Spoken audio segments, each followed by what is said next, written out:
So before we can get this show fully on the road, I need to say that this is part 2 of a series that I scrapped originally, now brought back to life. So if you really want the full context for this video, give part 1 a watch. It's a little ways down my channel, but you can find it.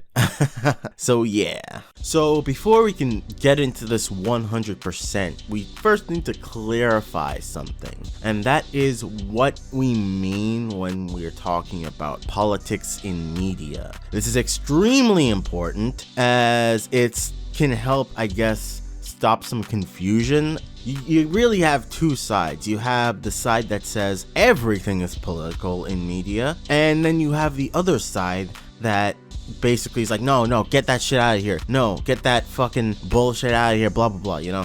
You've got those two sides. And I've always thought that when it comes to these like two sides arguing over these things, they're arguing from two separate different places of understanding of what they mean when they say political. You've got the side that says everything is political, which comes from a place of viewing anything that is like a thematic idea or message as being inherently political in a sense. And you have another side, the other side, which is more viewing things that are only currently relevant to mainstream culture or anything that they specifically don't like as political. So the two sides are just kind of arguing back and forth over those things, and usually whenever you talk about politics in media, you have to sort of address this kind of thing because everybody has their own little view on what is political and what isn't, and it can make things a little bit messy, I guess, and I want to try to avoid that as much as I possibly can during this video. My personal viewpoint is that I don't view everything in media, everything that has to do with themes and ideas in media, as being inherently like political, in the sense that my view is that something that is political has more to do with an intentional desire to change a person's viewpoint or perspective on something relevant to the everyday world or culture as we know it right now, if that makes sense. I think there's a lot of overlap in terms of, thematic ideas and stuff like that in media that do have, relevance to everyday life and the world around us, but I don't think everything is made with that distinct intent to like change somebody's mind on some hot topic or hot button issue or whatever. And I guess that's my big stance on it, that it's really about the intent of the creator, because I view themes and thematic ideas as something inherent to any good story, but not every creator is out here trying to like change your mind on something. So that brings us now to the topic of Gate. So let's ask ourselves, what exactly is Gate trying to accomplish here? Well, from my point of view, it seems like they're trying to show that the JSDF can be a force for good in the world, specifically targeting the Japanese audience and trying to show them that. I cannot comment on this particular topic because I'm largely uninformed about the discussion happening in Japan as far as that goes. All I remember was there being protests about possibly having the JSDF become a more military-like group and so forth. That's about as far as I know, so I won't be commenting a lot on that. The main thing I can comment on, though, is how good of a job I think they did within the show itself at like presenting their ideas and their opinion and so forth, which I generally view to be very rocky in terms of how they presented everything. Gate has a tendency to present any kind of opposition to the JSDF as being inherently malicious and ill-intentioned. There's a scene in the show where the girls, the main three girls, you know them, you love them, including Rory Mercury, best girl, they're brought up in front of the Japanese Diet to basically talk on how the JSDF is doing in their world, and how are they doing good stuff? Are they actually being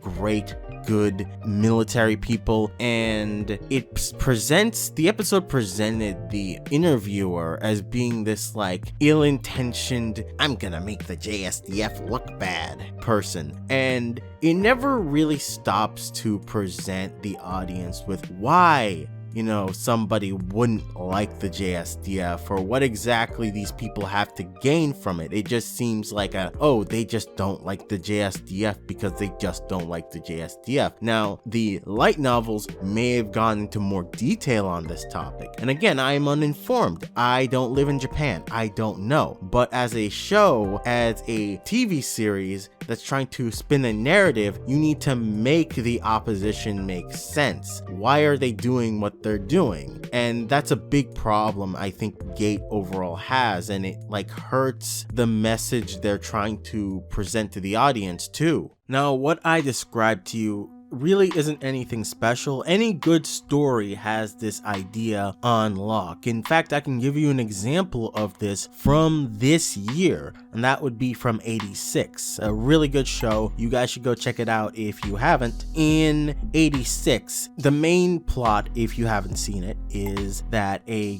group of minorities called the 86 are being persecuted by their country, being forced to fight this endless war that is also being used as a way to genocide them out of existence, or out of existence from their country at least. This kind of horrible shit is being perpetrated by the main majority of their country called the Alba. And while the story could have easily just presented the Alba as being these evil, fucked up pieces of shit, it actually goes out of its way to kind of give you some insight into the mentality of why this is happening and why they're doing what they're doing. Now, the 86 are fighting this mechanical army called the Legion, and the Legion is fucking powerful. They got hands, man. They're tough, and a lot of people will die fighting them. So rather than sacrifice themselves, they use it as a way to get rid of the undesirables and simultaneously keep at bay the Legion. So the 86 is just a compilation of all these different ethnic groups and people that are just not Alba, that are being forced to fight in this war. And it's really just a way to save their own skin and not have to actually get their hands dirty. So we have a concrete understanding of, okay, why are they doing this?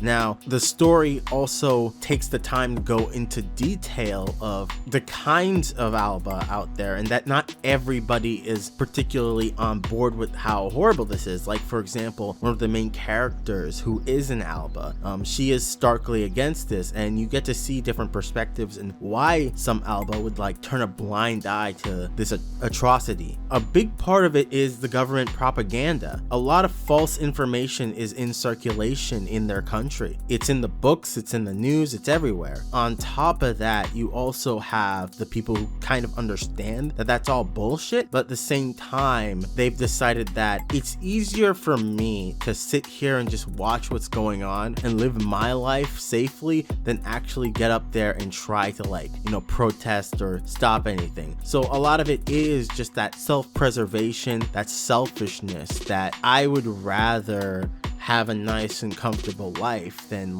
help anybody else, even though I know that this shit is wrong. And that is huge for the story because it gives the ops, the guys who are supposed to be in the wrong, it gives them something, a sort of quintessential complexity and intrigue that lets you understand, okay, so while as a majority, the Albas are kind of shitty, you now have an understanding of why they're doing what they're doing and why it's fucked up, and they seem a lot more human instead of just being these evil pieces of shit far away, just laughing as they sip tea as these minorities basically die and fight for their safety.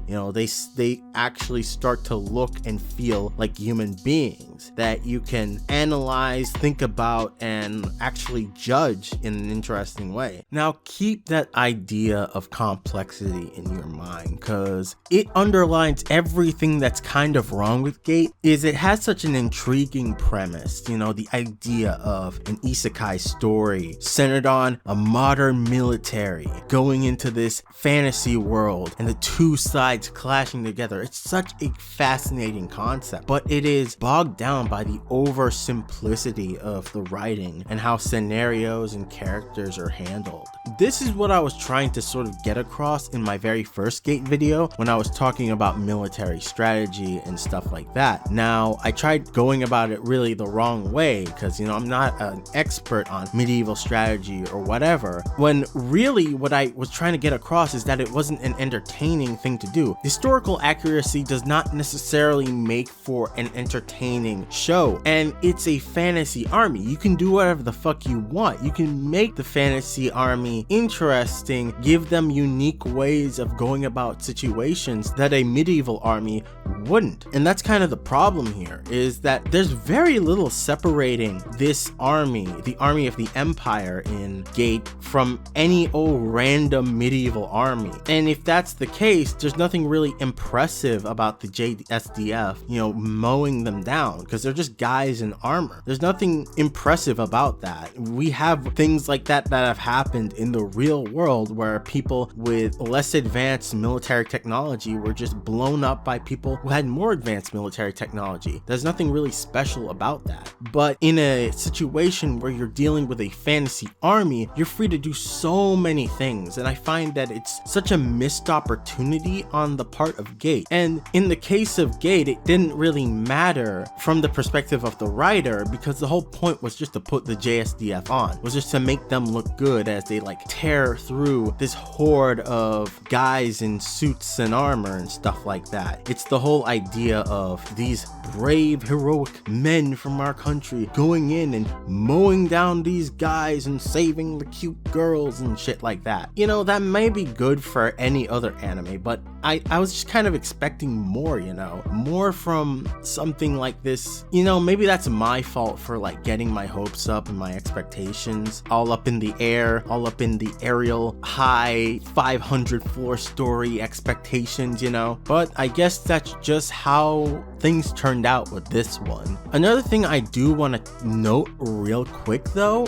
is an aspect of oversimplification that I find fascinating, and that's the way male characters are handled in this show. If you'll notice, most of the characters that are presented as like, you know, the good characters from the isekai world are like these cute girl characters. And I always found that really fascinating, considering most of the time you spend your time watching the JSDF, you know, go through this country and just mow down these like soldiers, these guys that are just doing their job. You know, they're the ops, you know, they're the bad guys and whatever. They're just dudes. When you really think about it, they're just fucking guys just doing their job. You know, they're in the military trying to just fight for their country and shit. There's nothing really particularly evil about that. And the guys that do get spotlighted are these fucking like grungy ass old looking guys. There's no like Yusha type characters or like intriguing like hero young dude characters, and I find that extremely fascinating, though I guess that kind of makes sense considering that the whole point is that the JSDF guys are supposed to be the heroes, which is why all the girls end up gravitating towards them. You know, it's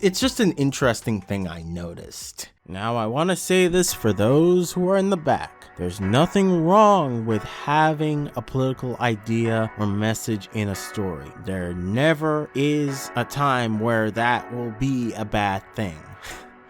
But I do reserve the right to criticize when something is being overly simplistic and isn't living up to what I think it can be, its full potential, so to speak. There are tons of examples of even anime that tackle a lot of political ideas and issues, but a lot of people fucking love those things, and because the way they're done is they prioritize entertaining the audience first before pushing their idea and their message. Even something like fucking Naruto. A lot of people don't really think about this that much, or it's not talked about as much, but it's like the anti-war overtones of like Naruto. Once, the land of fire and the hidden leaf had grown too big. To protect their national interests, they forced feudal clans to wage war against each other, and profited from it. Otherwise, the people of the villages would have starved. As it happened, our little nation and its villages became the battlefield where the great nations waged their war. Each time they did, our nation was ravaged and laid to waste. After many such battles, the great nation stabilized, but our smaller nation suffered, and it barely recovered.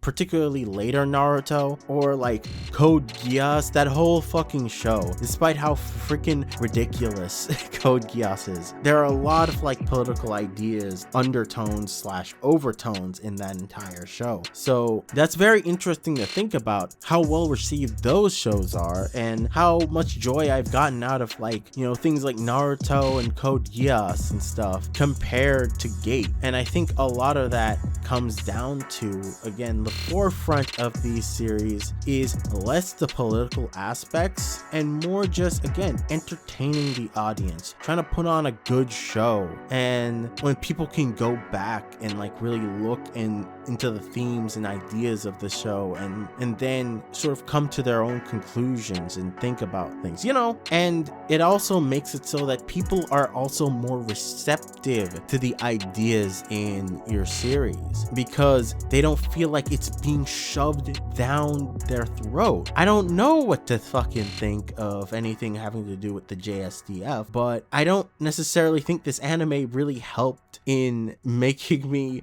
feel a big amount of like support or whatever. If anything, it's just confused me more on the topic on why and what's going on and why I should fucking be invested in the JSDF or why the JSDF is cool or whatever. Is it because they fucking went to a place with a bunch of people in armor and like swords and whatever and they like mowed them down? You know, that's not impressive. Like, that shit happened in the real fucking world, right? And it's fucking horrible. People treat it like it's a catastrophe because it kind of was.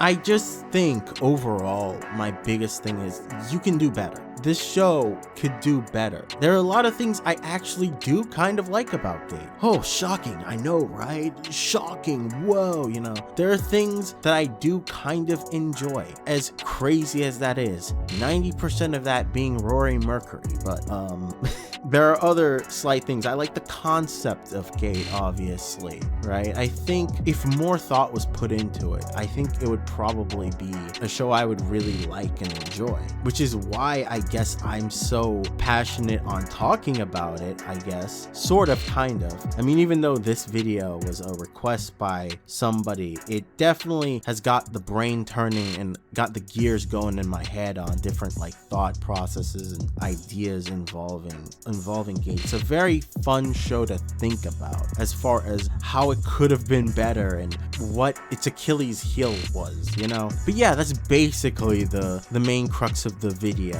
If you like this video, like, subscribe, follow me on Twitter at JadeScribe, do whatever you need to do or whatever. I hope you really liked it. And yeah, thanks for watching and I'll see you around. Later.